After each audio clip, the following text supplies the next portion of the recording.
অথচ আল্লাহর মেহেরবানিতে আমি আল্লাহর একজন দাস গোলাম হিসেবে বলছি, আমি মসজিদের ইমাম, তারপরেও মসজিদের ইমামের চাঁদা বেতন আদায়ের লিস্টে আমার নাম 3 থেকে 4 নম্বরে আছে।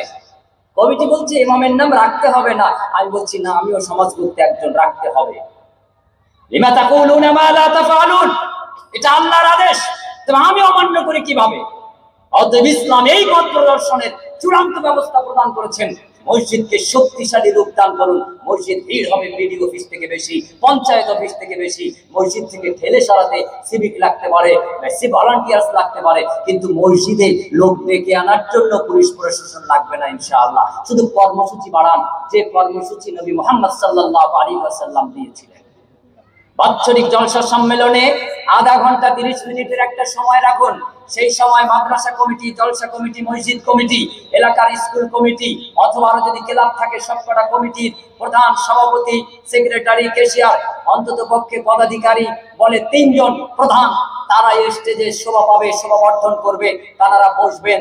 তারা আগামী বছর এই 12 মাস ভগলদিঘি গ্রামবাসীর জন্য স্কুলের যিনি সভাপতি তিনি কি উপহার রেখেছেন, মাদ্রাসার যিনি সভাপতি তিনি কি কর্মসূচি উপহার দিয়েছেন, এই ক্লাবের যিনি সভাপতি সেক্রেটারি তিনি এই সমাজবাসীর জন্য কল্যাণকর কি উপহার রেখেছেন, এই 30 মিনিটের জন্য তারা কর্মসূচি পেশ করবেন। আগামী বছর ভগলদিঘির রাস্তাঘাট পরিষ্কার করতে হবে, এটা ভগলদিঘি যুব ক্লাবের পক্ষ থেকে এই সমাজের প্রতি কর্মসূচি পেশ করা হলো। আপনার ঘর আর সরকারি রাস্তা মাঝখানে পিডব্লিউডির একটু জায়গা আছে, ওই জায়গায় যে যদি আমি বক্তা হেদায়েতুল ইসলাম বলি আমি একটা চাঁদ দোকান দেবো, একটু জায়গাটা দেন, আপনারা কেউ দেবেন? কেউ রাজি আছেন? দেবেন? আমি এক্ষুনি যাচ্ছি। কেউ দেবেন না, বলবেন ওটা আমার ছেলে মেয়ের হক, আমিও জানি ওটা আপনার হক, কিন্তু ওই পিডব্লিউডির রাস্তার উপরে আপনি কেন গরু ছাগল বেঁধে রাস্তা নোংরা করেন? এই জবাব কে দেবে? একান্ত প্রয়োজনে যদি গরু ছাগল রাখতেই হয় তাহলে দৈনিক সেটা পরিষ্কার করার দায়িত্ব আপনার। এই রাস্তাঘাট অলিগলি কবে পঞ্চায়েত থেকে সরকারি কর্মচারীরা পরিষ্কার করবে? এজন্য আপনি কেন অপেক্ষা করেন? আপনি তো মুসলিম, আপনি ইমানদার, আপনি মুমিন, আপনি মুমিনাত। আপনার বাড়ির সামনে রাস্তাটুকু নিজের ঘরের মেঝে যেমন পরিষ্কার এভাবে পরিষ্কার থাকবে, কারণ আপনি মাথায় টুপি দিয়েছেন, বুক ভরা দাড়ি রেখেছেন, আপনি বলেছেন আমানতু বিল্লাহ, আমি আল্লাহকে বিশ্বাস করি, অতএব আমার ঘরের সামনের জায়গাটা আল্লাহ, ওই জায়গাটা পরিষ্কার করে আমি নেকে নিতে চাই। আর সারা পৃথিবীর সব ধর্মের মানুষ এই সমাজে এসে রাস্তা দেখে বুঝতে পারবে এর পরিচয়, এর নাম ইসলাম, এর নাম মুসলমান। আর যতদিন পর্যন্ত শুধু ঢিল ছুঁড়ে মুসলমানিত্ব দেখাতে যাবেন, শুধু লাঠি পেটা ঝঞ্ঝাট বাঁধিয়ে মুসলমানিত্ব দেখাতে যাবেন, ততদিন পর্যন্ত নির্যাতিত, নিপীড়িত, নিষ্পেষিত, লাঞ্ছিত, বঞ্চিত, পদদলিত হতে থাকবেন, ঠেকানোর কেউ নেই। শক্তিশালী মসজিদ প্রকল্প চালু করুন, মসজিদ কমপ্লেক্স, মসজিদ আর মেইন রোড সামনে বিশুদ্ধ পানীয় পানের ব্যবস্থা, ব্যারেলের গায়ে সুন্দর অক্ষরে লেখা থাকবে ভগলদিঘি জামে মসজিদের পক্ষ থেকে উপহার।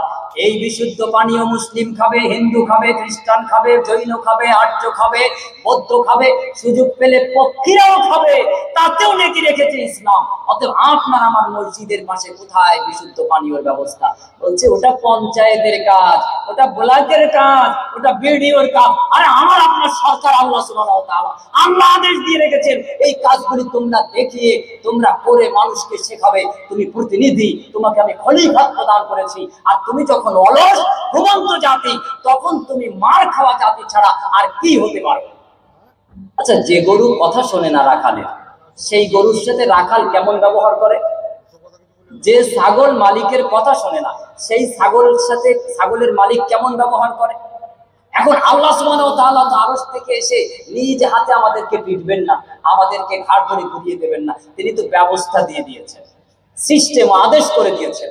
গাছের পাতা ঝরে যাবে, নাম লেখা আছে, হায়াত শেষ, মালাকুল মাউত এসে বলবেন আইদিহিম আখরিজু আনফুসাকুম আল ইয়াউমা তুজজাউনা আযাবাল হুন, এক্ষুনি তোমার জানটা বের করে দাও, কবজ করে নিয়ে যাওয়া হবে, নগদ কিছু শাস্তি তোমাকে দেওয়া হবে।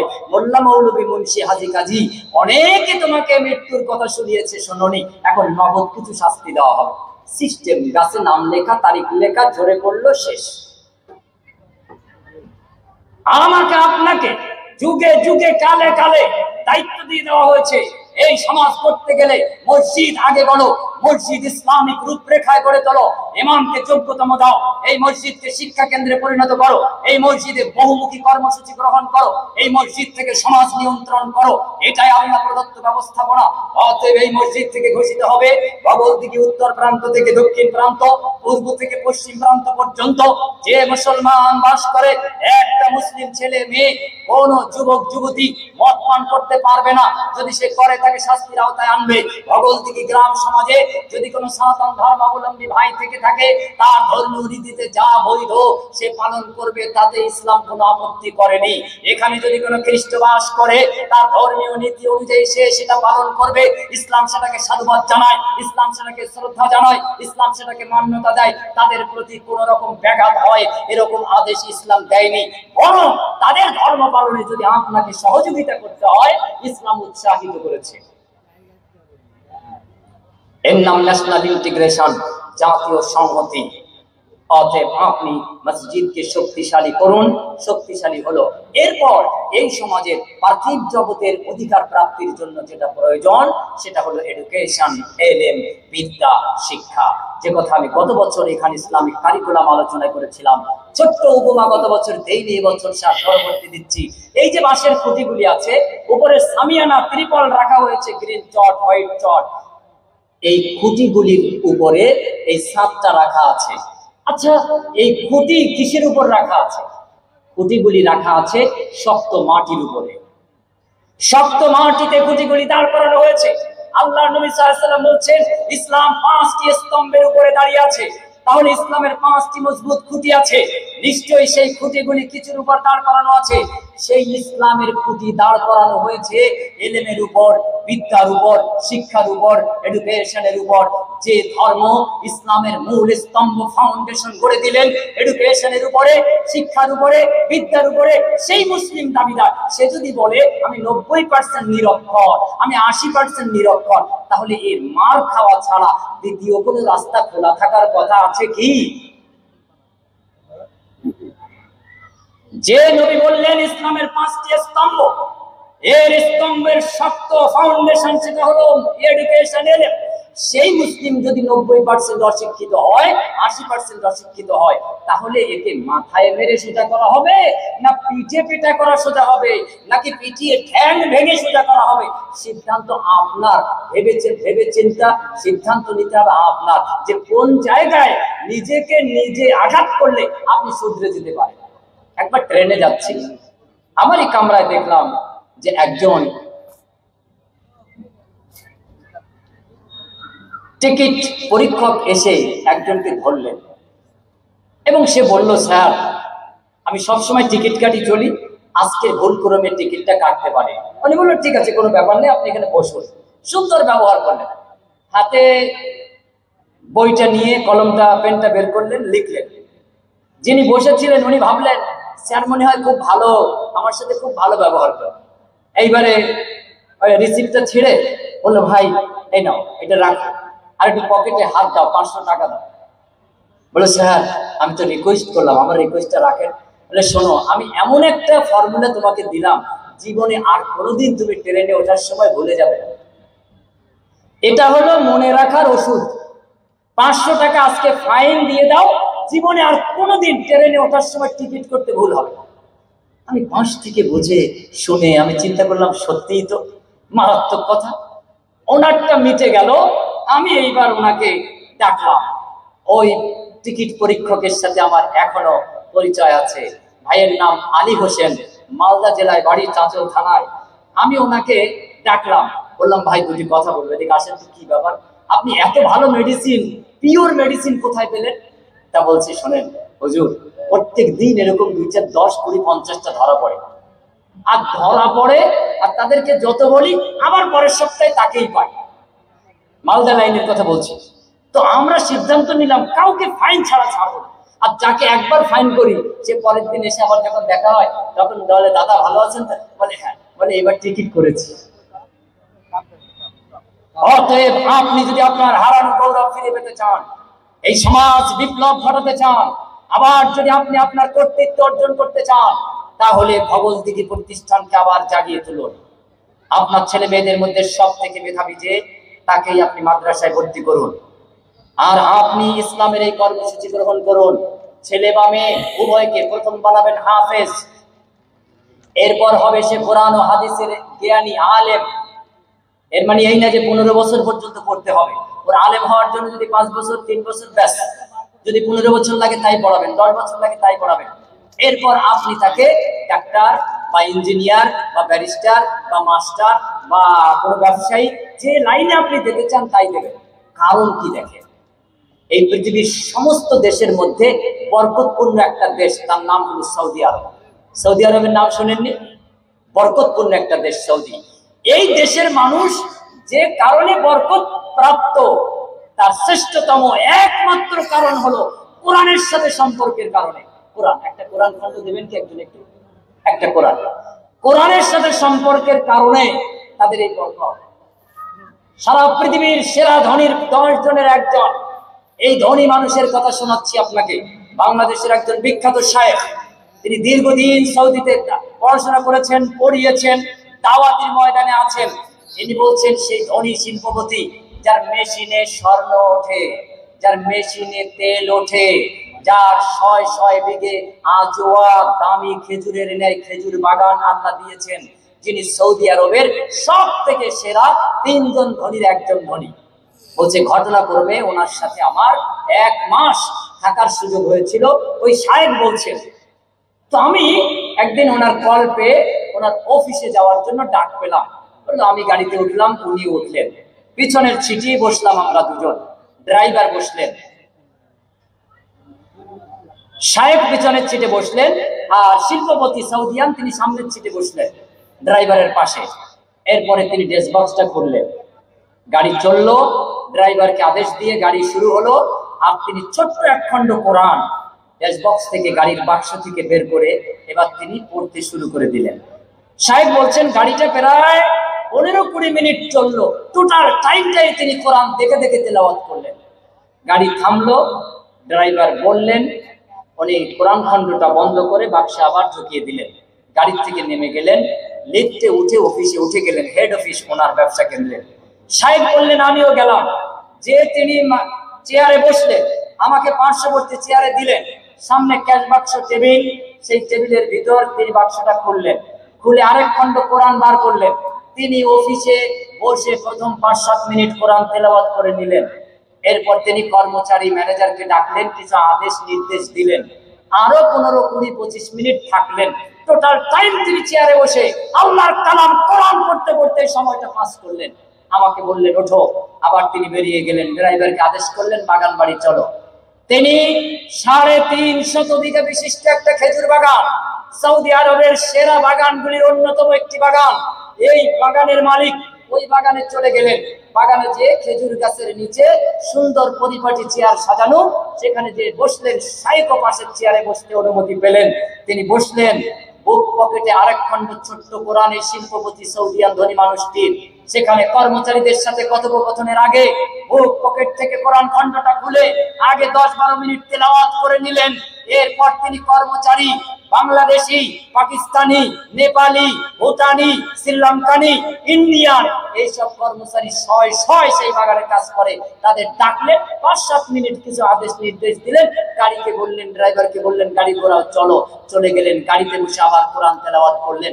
জোহরের আজান হলো, মসজিদের সামনে গেটের পাশে ফাঁকা মাঠ, গাড়ি ড্রাইভার স্টপ করলেন, নামলেন, মসজিদে ঢুকলেন। দুখুলুল মসজিদ বা তাহিয়াতুল উযু, 2 রাকাত সালাত আদায় করলেন শিল্পপতি। বাংলাদেশের শায়েখ বলেন আমিও পড়লাম, বসলাম আমি, কিন্তু শিল্পপতি বসলেন না। তিনি নামাজ শেষ করে উঠে মসজিদের সামনের দেয়ালে গেলেন। সৌদিয়া মসজিদগুলিতে দেয়ালের গায়ে আলমারি থাকে না, র‍্যাক থাকে না, রেল কাটের মতন এই কোরআন খণ্ডগুলি রাখার জায়গা আছে। হাজার হাজার, 100 লাখ লাখ কোরআন খণ্ড সৌদি কুয়েতের সব মসজিদে দেয়ালের গায়ে শোভা পাচ্ছে। ওই এক খণ্ড কোরআন এনে কাতারে তিনি বাবু হয়ে বসে গেলেন, কোরআন পড়তে থাকলেন। অমনি কে একজন যেন বললেন ও মৌলিস সালাহ, সালাতের জন্য দাঁড়িয়ে যাও। অমনি কোরআন খণ্ড সামনের কাতারে সেখানে রেখে তিনি নামাজের জন্য পাবন্দী হয়ে গেলেন। এই হলো পৃথিবীর বিখ্যাত সেরা 10 জন ধনীর একজন সৌদি আরবের ধনী মানুষের বৈশিষ্ট্য। ওদের কাছে জিজ্ঞেস করা হয় যে তোমরা এত ধনী কেন, এত তোমাদের সাজসজ্জা কেন, এত তোমাদের অর্থবিত্ত কেন? তারা বলে এই কোরআনের কারণে আমাদের এই বরকত। আমরা সৌদিয়ান আরবিয়ান, আমরা কোরআনকে ভুলে যাইনি, তাই কোরআনের মালিকও আমাদেরকে ভুলে যায়নি। আমি আপনাকে বোঝানোর জন্য বলছি, পৃথিবীর এমন এক খণ্ড গ্রন্থ আমাকে দেখান যে গ্রন্থটা আমি স্পর্শ করেছি, আমার কিছুটা কিছু নেকি হবে ইনশাআল্লাহ। যে কিতাবখানা আমি খুললাম, আমি কিছু কল্যাণ লাভ করলাম। যে কোরআন খুলে পৃষ্ঠায় যে শব্দটা বার হলো ওয়ানাযায়াদাহু ফাইদা হিয়া বাইদাউ লিন-নাযিরিন, আমি অক্ষরে অক্ষরে 10টা করে নেকি পেলাম। আমি ইসলামের একজন খাদেম হিসেবে চ্যালেঞ্জ করছি সারা পৃথিবীর মানুষের কাছে, পৃথিবীর অসংখ্য ধর্মের গুরুদের কাছে, এমন একটা ধর্মগ্রন্থ আপনি আনেন কোরআন বাদে যে কিতাব ধরলে সব আছে, খুললে নেকি আছে, পড়লে অক্ষরে অক্ষরে 10টা নেকি আছে। আপনি যদি ধর্মের খাদেম হয়ে দাবি করে প্রমাণ করে দিতে পারেন, আমি আপনার সামনে কোনদিন আর মুখ দেখাবো না ইনশাআল্লাহ। পৃথিবীর কোন ধর্মগুরু এই চ্যালেঞ্জ গ্রহণ করতে পারবে না। এবার আপনাকে নগদে দেখাই এই কোরআনের ক্ষমতা কত বেশি। এটা তো কোরআন, আল্লাহর কালাম। আমার আপনার ঘরে, মসজিদে, মাদ্রাসায় কিন্তু কোরআন দিয়ে জীবন করতে পারলাম না। দেখেন, কোরআন একজন ফেরেশতাকে আল্লাহ দায়িত্ব দিলেন, যাও ফেরেশতা যাও যাও যাও, 5 আয়াত 10 আয়াত, কখনো এই কয়টা কখনো ওই কয়টা, মুহাম্মদ সাল্লাল্লাহু আলাইহি ওয়াসাল্লামের কাছে নিয়ে যাও, পৌঁছে যাও। তার নাম জিবরিল আমিন, রুহুল আমিন। আচ্ছা বলেন তো, রুহুল আমিন ফেরেশতাদের মধ্যে কম দামি না বেশি দামি? একটু বলেন, কম দামি না বেশি দামি ফেরেশতাদের মধ্যে? ফেরেশতাদের সভাপতি, প্রেসিডেন্ট, ফেরেশতাদের সর্দার। কেন? কোরআন বয়ে আনার কারণে ফেরেশতাদের সর্দার হয়ে গেল জিবরিল আমিন আলাইহিস সালাম। কোরআন যে ব্যক্তি মুহাম্মদ বিন আব্দুল্লাহর উপরে আল্লাহ পাঠালেন, ওই ব্যক্তি সাধারণ মরুর একজন ব্যক্তি ছিলেন। কোরআন পাওয়ার পরে তাকে আল্লাহ বললেন রাহমাতাল লিল আলামিন। কোরআন পেলেন বলে তিনি হলেন সর্বশ্রেষ্ঠ নবী ও রাসূল। যে জাতি মানব ও জিন তাদের উপরে কোরআন আল্লাহ নাযিল করলেন, এই জাতিকে আল্লাহ সুবহানাহু ওয়া তাআলা সর্বশ্রেষ্ঠ ঘোষণা করলেন। যে মাসে আল্লাহ কোরআন নাযিল করলেন, এই তো কয়েক ঘন্টা পরে সেই মাস আসছে মাহে রমাদান। এই মাস কোরআন নাযিল হওয়ার কারণে বছরের শ্রেষ্ঠতম মাস হয়ে গেল। আচ্ছা, যে রাতে এই কোরআন আল্লাহ সুবহানাহু ওয়া তাআলা পাঠালেন, সেই রাত হলো লাইলাতুল কদর। সারা সৃষ্টির সূচনা থেকে শেষ দিন পর্যন্ত যত দিন ও রাত আছে, সব দিন ও রাতের মধ্যে সর্বশ্রেষ্ঠ রাত হলো লাইলাতুল কদর। আল্লাহ কোরআনে ঘোষণা করে তা প্রমাণ দিয়ে দিয়েছেন। আপনি এবার দেখেন, যে কোরআন আনলো জিবরিল সেরা হয়ে গেল, যার উপর কোরআন দেওয়া হলো তিনি সর্বশ্রেষ্ঠ বনে গেলেন। যে জাতির উপরে কোরআন দেওয়া হলো সর্বশ্রেষ্ঠ সৃষ্টি তাকে ঘোষণা করে দেওয়া হলো। যে মাসে কোরআন আসলো সেই মাস সর্বসেরা মাস হয়ে গেল। যে রাতে কোরআন নাজিল করা হলো সেই রাতও সর্বসেরা হয়ে গেল। এখন আমি আপনি যদি কোরআনকে নিজের জীবনে, নিজের পরিবারে, নিজের পার্থিব জগতে এটাকে মেনে নেই, এটাকে যদি মান্যতা দেই, তাহলে আমার আপনার উন্নতি হবে না অবনতি হবে? কথা বলেন, উন্নতি হবে না অবনতি হবে? যদি উন্নতি হয়, এটা যদি বিবেক বলে, আজ থেকে কোরআনকে জীবনের সাথে যুক্ত করে নেন। কোরআন যা বলবে আমি তাই করব, কোরআন যা নিষেধ করবে আমি তা থেকে বিরত থাকবো, আপনি সফল। কিয়ামতের মাঠে আল্লাহ খুশি মনে ফেরেশতাকে বলবেন, যারে যা আমার ওই বান্দা বান্দির ডান হাতে আমলনামাটা দিয়ে আয়, কারণ ওর জীবন সাজানো আমার কালাম, আমার আইন কোরআন দিয়ে। কোরআনে কি আছে? কোরআনে কি আছে? আত্মীয়তার হক নষ্ট করার কথা কোরআনে আছে কি? আত্মীয়তার হক অটুট রাখো, এটা কোরআনের আদেশ, এটা কোরআনের আদেশ। অতএব সেই স্থায়ী আদেশ আপনি কিভাবে প্রতিষ্ঠা করবেন, তাই ইসলাম ধার্য করে দিয়েছে সমাজ বিপ্লবের জন্য, আপনার সমাজ উন্নয়নের জন্য। মসজিদ শক্তিশালীর পর শক্তিশালী শিক্ষা প্রতিষ্ঠান গড়ে তুলতে হবে। মুসলিম পৃথিবীর আধিপত্যশীলদের কাছে আজকে একটা তলানিতে জায়গায় যে ঠেকেছে, শুধু তাদের শক্তিশালী শিক্ষা প্রতিষ্ঠান নেই বলে। শক্তিশালী শিক্ষা প্রতিষ্ঠান, ভগলদিঘি মাদ্রাসার বয়স কত বছর হবে? ভগলদিঘি মাদ্রাসার বয়স 98। মাশাআল্লাহ, বারাকাল্লাহ, আলহামদুলিল্লাহ। 98, 98 বছর বয়স। মানুষ 98 বছর বয়সে দাঁত হারিয়ে ফেলে, কালো দাড়ি, চুল সাদা হয়ে যায়। তো আমাদের মাদ্রাসাগুলিও কি আপনারা ওই রকম মনে করছেন নাকি? যদি তাই হয় তো সর্বনাশ। 98 বছর বয়স মানে এটা ইউনিভার্সিটি, এটা বিশ্ববিদ্যালয় রূপ পাবে। এর আন্ডারে 100টা শিক্ষা প্রতিষ্ঠান থাকার কথা। প্রত্যেক বছর যদি একটা করে শিক্ষা প্রতিষ্ঠান আমরা জুড়তে পারি এর সাথে, তাহলে তো এই শিক্ষা প্রতিষ্ঠান জল করে আর উঠতে থাকবে, অগ্রগতি হতে থাকবে। আজকেই শুনছিলাম ছাত্রদের কাছে 12টা ছেলে আজকে ফারাগাত লাভ করবে, পাগড়ি পাবে, একজন হাফেজ আছে তাদের সাথে। আলহামদুলিল্লাহ রাব্বিল আলামিন, এর থেকে বড় প্রাপ্তি আমাদের কি হতে পারে? তাই কর্মসূচি হাতে নিয়ে আপনি আপনার জীবনের যত অর্জন তার একটা নির্দিষ্ট উল্লেখযোগ্য অংশকে আপনি শিক্ষা প্রতিষ্ঠানের জন্য ব্যয় করুন। তার মধ্যে প্রধানতম আপনার সব থেকে প্রিয় যোগ্যতম ইসমাইল আলাইহিস সালামের মতন সন্তান যারা আছে তাদেরকে আপনি মাদ্রাসার জন্য দেন। আমরা অভিভাবক, আমাদের ধারণা হলো এইরকম, যেটা খুব ব্রিলিয়ান্ট করে দেবো আলামিন মিশনে।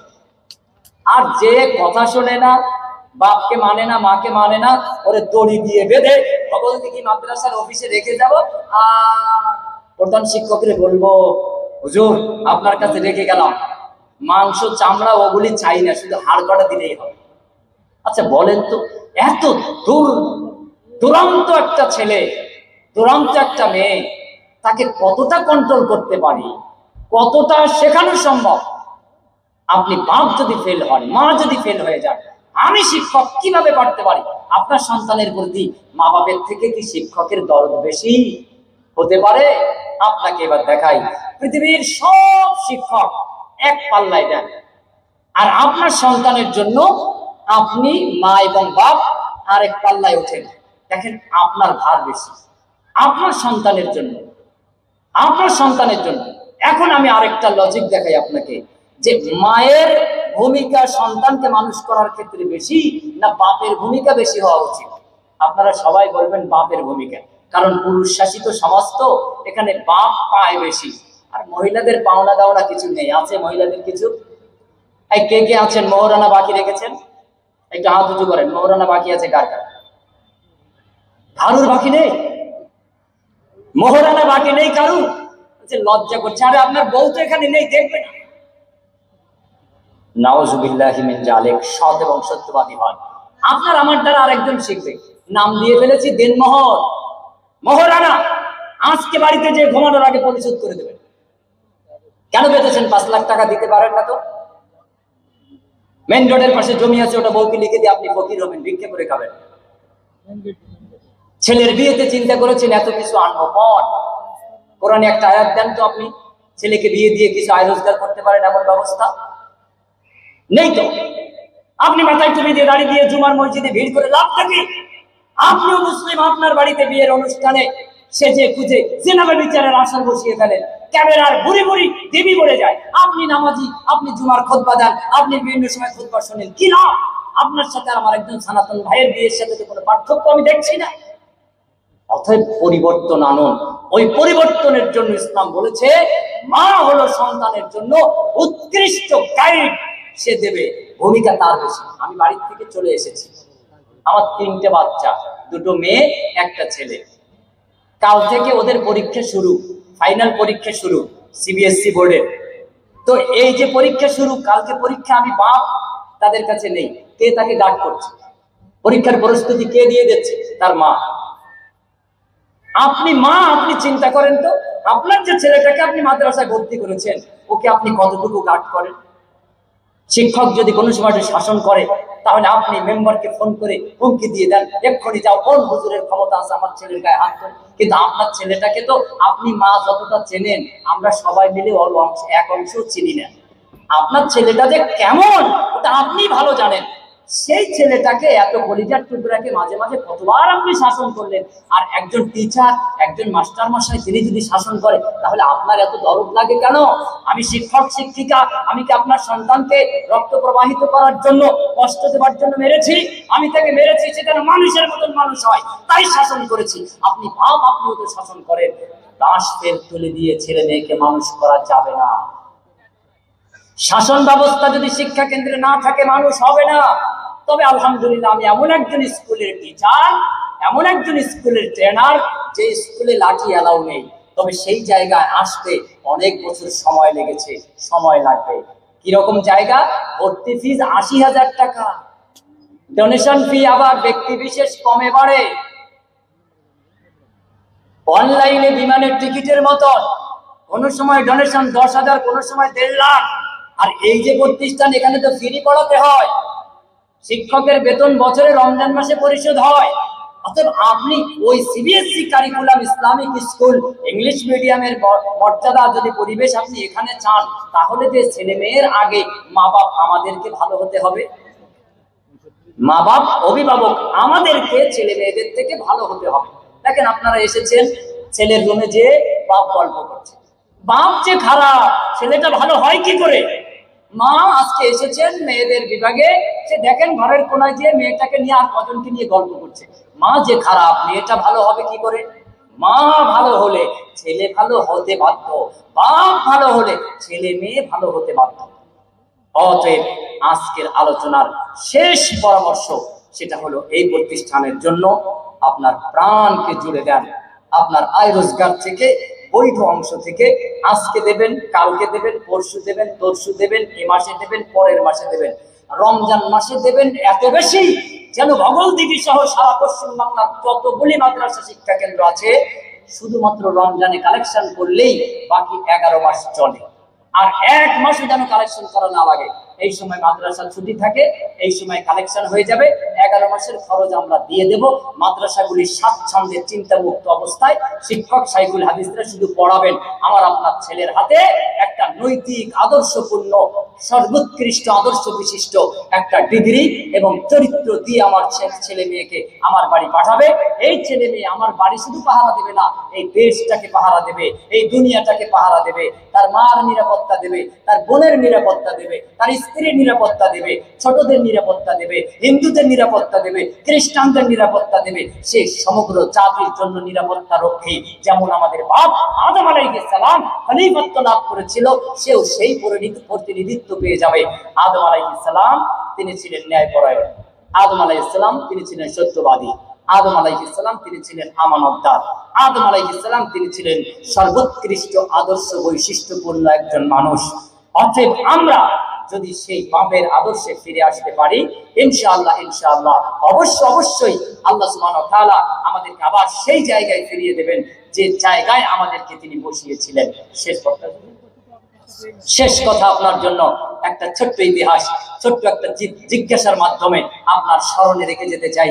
আপনাকে প্রশ্ন করছি, আচ্ছা আপনার পিতার নাম, আব্বাজির নাম যদি আপনি ভুলে যান, তাহলে আপনাকে কি আমরা খুব বুদ্ধিমান বলবো না নির্বুধ বলবো? ছেলে যদি বাপের নাম ভুলে যায়, কি বোকা। আচ্ছা ঠিক আছে, ওটা ভুললো না। আচ্ছা ছেলে মেয়ে তারা যদি তার বাপের ইতিহাস ঐতিহ্য ভুলে যায়, তাহলে সেই ছেলেকে আমরা কি বলতে পারি? খুব বুদ্ধিমান? না, মোটেও না। মুর্শিদাবাদের ভাষায় খ্যাপা, আস্তাগফিরুল্লাহ। এই শব্দ আমি বলি না, ভাষা শৈলী বজায় রাখি, একটু বললাম, ক্ষমা সুন্দর দৃষ্টিতে নেবেন। তো এই সন্তানদের অবস্থা অনুরূপ হয়ে গেছে। দেখেন আমাদের বাপ আদম আলাইহিস সালাম, সকলের বাপ আদম আলাইহিস সালাম। আদমকে আল্লাহ সৃষ্টি করলেন, রূহ দিলেন, ফাঁকা জায়গায় দাঁড় করালেন জান্নাতের ভিতরে। অপরদিকে ফেরেশতাদেরকে ডাকলেন, ফেরেশতাদেরকে আল্লাহ বললেন, ও ফেরেশতা বলো এটার নাম। বললো আমরা জানি না। ওটার নাম? বললো জানি না। বললো ওটা? বললো জানি না। বললো জানি না। আল্লাহ সুবহানাহু ওয়া তাআলা বললেন, আদম, আদমকে আমাদের বাপ, সকলের বাপ, আদম তুমি বলো এটা কি? আদম আলাইহিস সালাম বললেন আল্লাহ আম গাছ। বলে ওটা? বলে আল্লাহ কাঁঠাল গাছ। বলে ওটা? রুই মাছ। বলে ওটা? কাতলা মাছ। বলে আলোকিত সূর্য। বলে মাটির ঢিবি, পাহাড়। বলে প্রবাহমান স্রোতধারা। বলে সমুদ্র। ফেরেশতাদের মাথা নিচু হতে থাকলো, আমার আপনার বাপের মাথা উজ্জ্বল হতে থাকলো। আল্লাহ তাই কোরআনে বললেন, লাকাদ কাররামনা বানি আদম, আদমের মর্যাদা প্রতিষ্ঠিত করা হয়েছে, আদমকে মর্যাদা দিয়ে সৃষ্টি করা হয়েছে।